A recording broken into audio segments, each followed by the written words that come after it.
आज मैं आप लोगों को ये बताती हूँ कि अगर आपका बच्चा किसी भी डिसऑर्डर के साथ है, चाहे ऑटिज़म है, ADHD है, सेरेब्रल पाल्सी है, CP जिसको कहते हैं, या ग्लोबल डेवलपमेंटल में स्टैंड करता है, या किसी भी तरह का लर्निंग डिसऑर्डर है, कोई स्पीच साउंड डिसऑर्डर है, कोई स्पीच के इश्यूज़ हैं, तो आपने करना क्या है, आप किस तरह उस चीज़ को ट्रीट कर सकते हैं। देखिए, सबसे पहले तो आपने काम रहना है। बच्चों में इश्यूज़ आ जाते हैं आजकल, बहुत कॉमन है। तो अगर आपके बच्चे में कोई इशू आ गया तो सबसे पहले रिलैक्स रहें, देखें कि इशू क्या है, उसको फिगर आउट करें। मैंने बहुत सारे अपने पेशेंट्स भी ऐसे डील किए हैं कि वो आके 4-5 चीज़ें बताएंगे, उसके बाद जब मैं उनसे क्रॉस क्वेश्चंस पूछती हूँ कि ये चीज़ कब से शुरू हुई है, या कितनी नौयत की है, या किस तरह के वर्ड्स बोलने में कंफर्टेबल है, कौन से वर्ड्स नहीं बोलने में कंफर्टेबल, अगर वो स्पीच साउंड के साथ है तो पेरेंट्स को पता ही नहीं है। मैं उनसे पूछती हूँ कि अच्छा, साइंस अगर इस तरह के हैं तो ये वाली चीज़ करके देखी है आपने, और वो उनको पता भी है कि जिस तरह सबसे कॉमनली डॉक्टर्स कहते हैं कि अपना बच्चे का स्क्रीन टाइम 0 करके लाएं, नहीं अभी तक नहीं 0 किया। तो सबसे पहले अगर आपको अपने बच्चे में मसला नज़र आ रहा है, चाहे वो 1 साल का है, 1.5 साल का है, 2 साल का है, आपने करना क्या है कि आपने सबसे पहले उसका स्क्रीन कर देना है 0। सेकंड चीज़ आपने क्या करनी है कि आपने देखना है कि उसके बिहेवियरल इश्यूज़ हैं क्या क्या, प्रेजेंट क्या है। फिर आपने फिगर आउट करना है कि उसके सेंसरी इश्यूज़ क्या हैं, क्या चीज़ों से वो ट्रिगर हो रहा है, क्या चीज़ों में वो बहुत ज़्यादा ऑब्सेस्ड है। आपने वो सब चीज़ें नोट डाउन करनी है। आपने देखना है कम्युनिकेशन के वो कौन से वेज़ में कंफर्टेबल है, वो वर्बली बात करने में कंफर्टेबल है, या उनके साथ ज़्यादा कंफर्टेबल है जो उसके साथ बात कम करते हैं, वो ज़्यादा ना सुनने में कंफर्टेबल है या सुनने में कंफर्टेबल है। ये चीज़ें आपने स्पीच के लेवल पे जाके देखनी है। जब आपको समझ आना शुरू हो जाएगी कि वो क्या के आंसर को कर पा रहा है, वेयर के आंसर को नहीं कर पा रहा, या हु के आंसर को नहीं कर पा रहा, सिर्फ वट में वो कंफर्टेबल है कि ये क्या है, ये अगर उससे पूछो ये कैसे हुआ या ये किसने किया, तो वो इस बात को आंसर नहीं कर रहा, पर वो ये ज़रूर बता रहा है कि ये क्या है। तो आपको लेवल पता होना चाहिए, ताकि आप जब हमारे पास आके डिस्कस करें तो क्वेश्चन मार्क लेकर ना जाएं, और या होमवर्क्स लेकर ना जाएं कि पहले ये करके आएँ फिर हमारे पास आएँ। नॉर्मली यही होता है, पेरेंट्स आते हैं, अच्छी खासी फीस देते हैं, सब कुछ करते हैं, उसके बाद होमवर्क्स लेके चले जाते हैं और दोबारा फिर वो नहीं आ पाते, क्योंकि वो खुद उन होमवर्क्स को पहले भी नहीं कर सके थे तो अब भी नहीं कर पा रहे होते। वो सिर्फ इसी रेस में लगे होते कि कहीं से कोई ट्रीटमेंट मिल जाए। तो पहले आपने रिलैक्स रहना है। इशू आ गया है, कोई बात नहीं, चला भी जाएगा, बेहतर हो जाएगा अगर आपने अंडरस्टैंडिंग ले आए हैं। इन सब चीज़ों को फिगर आउट करें, फिर किसी भी एक चाइल्ड क्लिनिकल साइकोलॉजिस्ट को पकड़ें जिसके पास एक्सपीरियंस हो। उसको पकड़ने के बाद उसके साथ कनेक्टेड रहें। अगर वो आपको समझ आता है 1 2 3 सेशन में तो गुड, नहीं समझ आता तो फिर कोई एक ढूंढे। ये जो मल्टीपल ऑक्टोपस बन के हम डिफरेंट साइकोलॉजिस्ट के पास चले जाते हैं, डिफरेंट साइकेट्रिस्ट के पास चले जाते हैं, कहीं से कोई मेडिसिन सुन रहे हैं, कहीं से कोई, तो हम खुद कन्फ्यूज़ हैं, हम ट्रीटमेंट कैसे करेंगे, अपने बच्चे को कैसे ट्रैक पे लाएंगे। अब आपको एक थेरेपिस्ट भी मिल गया है, चीज़ें भी मिल गई हैं, उस थेरेपिस्ट से पूछे कि उसके प्लान्स क्या हैं। बहुत सारे मैंने थेरेपिस्ट ऐसे देखे हैं, जिस तरह कुछ एरियाज़ में मैं होम सेशंस नहीं कर सकती, तो जब मैं वहाँ के लिए कोई थेरेपिस्ट ढूंढ के पेरेंट्स को बताती हूँ तो पेरेंट्स मुझे कहते हैं कि मैंने इससे पूछा कि क्या करवाएंगी, तो वो कहते हैं आप बताएं। तो मैं उससे, जब उस थेरेपिस्ट से मैं भी कम्युनिकेट करती हूँ तो उसके पास कोई प्लान्स नहीं है। तो ऐसे काम नहीं होगा।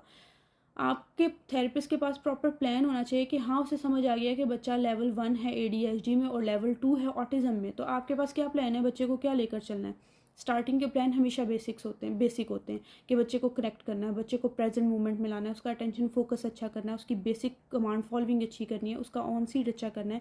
और ये जब सब चीज़ें हम अच्छी कर रहे होते हैं तो अपने आप बच्चा बहुत सारी चीज़ें सीख जाता है। इन चीज़ों में सब्र चाहिए होता है। पेरेंट्स क्या करते हैं, पेरेंट्स ने थेरेपिस्ट रख लिया, लेट्स सपोज जैसा मुझे होम सेशन पे रख लिया, उसके बाद पेरेंट्स कहते हैं 1 मंथ में रिजल्ट आए। मेरे बहुत सारे पेरेंट्स को 1 मंथ में रिजल्ट मिला है, लेकिन वो रिजल्ट ट्रीटमेंट नहीं है कि बच्चा ऑटिस्टिक था और 1 महीने बाद ऑटिस्टिक नहीं है, नहीं, ऑब्वियसली नहीं। उसका ऑन सीट 5-10 मिनट का था, पूरे महीने के बाद वो 1 घंटा आराम से बैठ रहा है। कुछ का अटेंशन फोकस नहीं था, तो एक महीने के बाद उसका अटेंशन फोकस बहुत अच्छा हो गया। ऑब्वियसली 10 में से एक स्टूडेंट ऐसा भी है जिसका फोकस अच्छा अभी तक नहीं हुआ, जिसका अटेंशन स्पैन अभी तक अच्छा नहीं हुआ। तो बड़ी सारी चीज़ें बच्चे पे भी डिपेंड करती हैं। अब सेरेब्रल पाल्सी में केस टोटली डिफरेंट है। ऑटिज़म अगर डाउन सिंड्रोम बच्चे को है तो टोटली डिफरेंट है। अगर CP चाइल्ड ऑटिस्टिक है मेरे पास, जो कि हैं 2 बच्चे ऑटिस्टिक, एक गर्ल है और एक बॉय है, और एक CP नॉर्मल CP है, वो बाकी उसको और कोई ऐसे इश्यूज़ नहीं है, इंटेलेक्चुअल डिसेबिलिटी के साथ है। उनके सबके ट्रीटमेंट डिफरेंट है, सबके प्लान्स मेरे पास डिफरेंट है, हर चीज़ को लेकर चलने के प्लान्स डिफरेंट है। आपके पास अगर एक सपोर्ट सिस्टम ही नहीं होगा, कोई थेरेपिस्ट ही नहीं होगा जो कि आपको बैक से सपोर्ट कर रहा है। मुझे इस टाइम ही पेरेंट को मैसेज करके कहता है मिस माहिदा ये एक वीडियो देखिए, इसमें कन्फ्यूज़ है, प्लीज़ बताइए कितना हेल्प कर सकती है हमारे बच्चे को।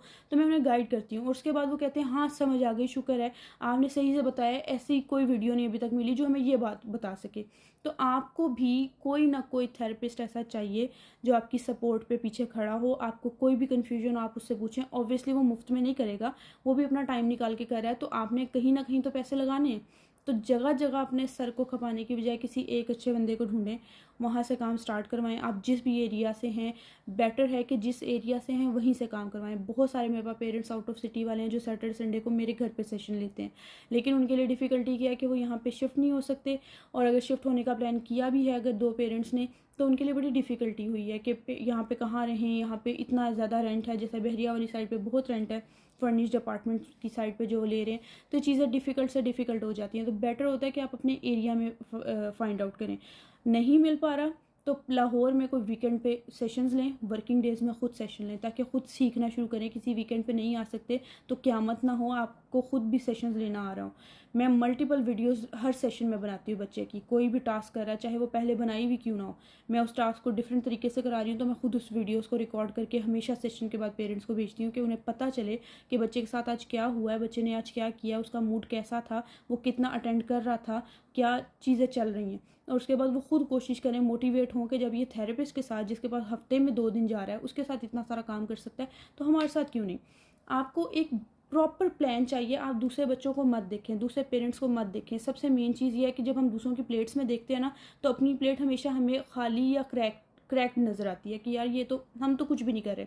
उसका बच्चा देखा है बोलने लग गया, हमारा बच्चा नहीं बोलता, उसके बच्चे का अटेंशन फोकस देखा है। जबकि आप सब बच्चों में मसले देखेंगे ना, तो सब बच्चों के मसले पेरेंट्स नहीं हैंडल कर पा रहे। तो काइंडली किसी और का बच्चा, किसी और की मदर, किसी और लोगों की एग्जांपल देने की बजाय सिर्फ अपने बच्चे पे फोकस करें। अपने बच्चे के ट्रीटमेंट पे, मैनेजमेंट पे फोकस करें कि कैसे मैनेज करूं। चीज़ें मैनेज होती जाएंगी, आपको खुद ब खुद चीज़ें बेहतर नज़र आएंगी, आप खुद ब खुद रिलैक्स हो जाएंगे कि बहुत चीज़ें मैनेज्ड है। जहाँ पे आप खुद पजल हैं वहाँ पे ट्रीटमेंट भी पजल रहेगा, जहाँ पे आप खुद कंफ्यूज हैं ट्रीटमेंट भी कंफ्यूज रहेगा, वो थेरेपीज भी कंफ्यूज रहेंगी, और आपको समझ नहीं आएगा। 1 महीने बाद कोई और थेरेपिस्ट, दूसरे महीने बाद कोई और थेरेपिस्ट, तीसरे महीने बाद पहला थेरेपिस्ट वापस आ रहे हैं कि हाँ उसकी अंडरस्टैंडिंग बेहतर थी, अब उसके पास अवेलेबिलिटी नहीं है, तो फिर अलग रोने। तो ये चीज़ें बड़ी डिस्टर्बिंग हो जाती हैं आपके अपने लिए, थेरेपिस्ट के लिए, बच्चे के लिए। तो बेटर है कि सब्र के साथ एक्सेप्ट करें।